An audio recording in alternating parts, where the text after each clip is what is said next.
Hey everyone, it's Mike here. I'm just shooting another video, follow up with the last one that I posted.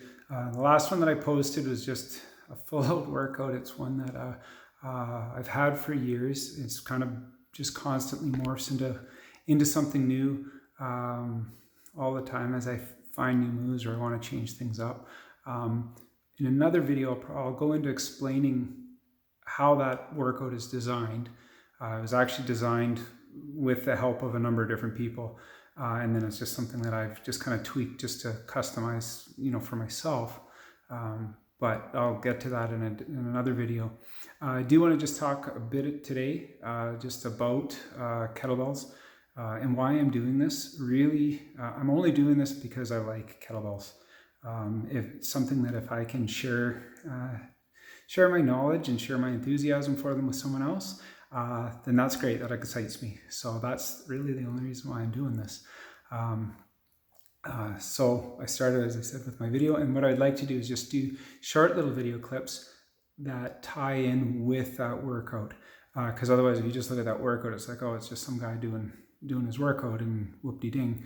I'm hoping that I can break it down into some basic parts and just start with some of the simple things, and then just show you how I've built over the years and added different elements to the workout, a bit of the mentality behind it, those kind of things.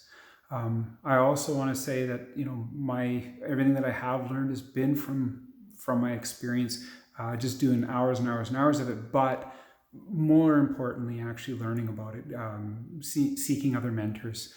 So a few years back, I've followed Agatsu, Sean Mosen's Agatsu program. Went to one of his training courses and was absolutely phenomenal. And you can see here that some of my kettlebells are even from Agatsu. Actually, most of mine are. I just like the style of them. They're comfortable. That's something else I can get into a little bit too, is explaining why I have the different kettlebells, what they do, why some of them are different, that kind of thing, and go from there. Another person is Keith Weber here in Red Deer. And he's someone goes by Kettlebell Keith. You'll see him post. He does all kinds of phenomenal videos. He was the one that actually got me hooked on kettlebells probably over 12 years ago.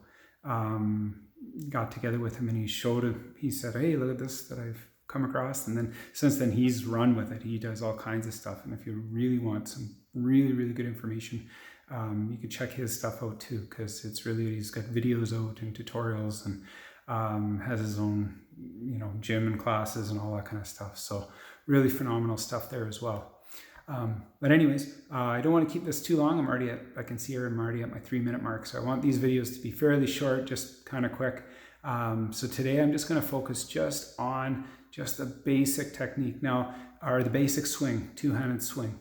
Now, the swing I use is this one I've taken from my Gatsu, what I've learned from the Gatsu. Hopefully I'm not doing it wrong, but it works for me. It is more based on the posterior chain. So the American style swing, that's one that I see Keith do a lot of, is American style. The American style is a lot more of a squat based. So using a lot of quads, a lot of squat based. This style is more posterior chain. So glutes, hamstrings, calves, that kind of thing. So you see, if it looks a little different than maybe what you've seen somewhere else, that's all it is. There's debate on which one is better. I'm not going to get into that. I prefer this one because I do a lot of quad stuff in some of my other exercises, and this way, this really helps it helps ensure that I'm getting that posterior chain stuff. So my glutes, my hamstrings, calves, it really helps balance things out a lot, is what I find anyways. And then the swings themselves, interesting enough, I feel like when I get into a rhythm with the swings, it's almost like a dance. I don't know, maybe dancers would say, hey, this has nothing like dance at all, but it's almost what it feels like.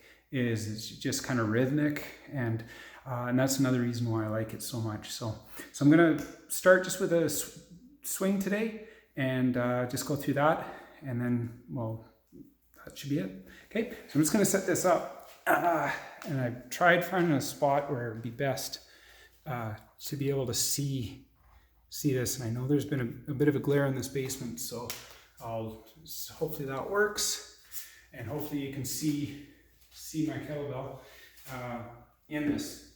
Now, I'll try from a few different angles, like forward and sideways, just so that way you get a sense of this.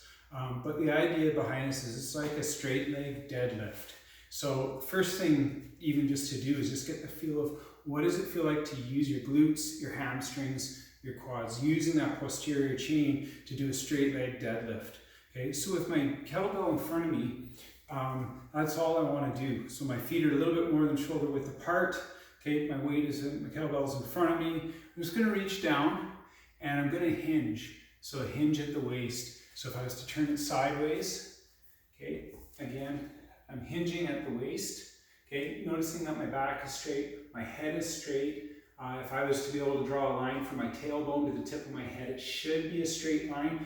I don't have any way of checking that right now. So hopefully that's what I've got. But the idea is that when I lift this weight, I'm using the posterior chain muscles to pull myself up, okay, and come back down. I have the weight, it looks something like this, okay, and back down, back down. If I was to do this forward, it would look something like this. Again, okay, square myself up. Notice that my head should stay down, everything should stay straight. Again, I'm thinking in my head, my legs are straight. I should have a straight line between my tailbone and the tip of my head. Okay, and I'm just going to pull up using my glutes.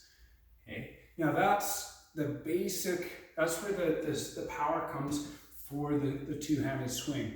When I go to the gym, I see a lot of people and it looks like they're really using their arms. I don't know if they think that it's a shoulder exercise or what it is, but really, although the shoulders are getting the workout and the forearms are getting the workout, it's almost secondary. They're guiding the kettlebell. They're the ones that are making sure it's not flying off. You're keeping control, or I'm able to keep control of that kettlebell. Where the power and everything comes from is from the backs of my legs. Okay, so I'll just try a basic swing, two-handed swing. Okay, again, where I want this kettlebell to go on the swing is when I start to swing. I'm going to be bringing it up to about here, and when I bring it down, think wrist to crotch. This was a term that Sean had used in his GATS training, wrist to crotch, and something like that. But I also thought of kind of hiking a football. So right between the legs, out the backside, so someone would be able to grab it from between your legs, okay? And the motion will look something like this, okay? So with the kettlebell, I'm reaching out. It's a little bit in front of me, so that way when I start, I can actually pull it straight through and then up.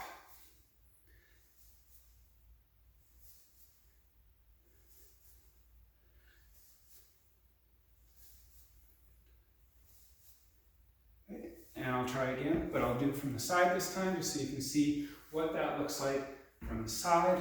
And I'll try and get my angle as nice as possible here.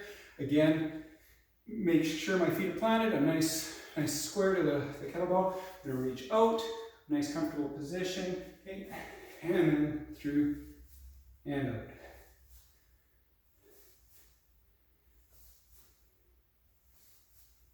When I'm done, I'm just going to place that kettlebell out front, okay, again keeping my head out, and bring myself back up. And that's the two-handed swing. So that's the fundamental building block for that swing workout. That's what I start each set with, is just two-handed swings, and then I go into different variations. I usually end with two-handed swings for that unit of exercises or sets, just to give a kind of a break in between. And it's also ensuring that I'm getting that posterior chain workout, especially if I'm doing a lot of getting into squat stuff and more press stuff and those kind of things. So thank you for watching, and I'll be doing another video. Next one will probably be with I think I'll be looking at a one-arm swing and go from there. Okay, thank you for watching.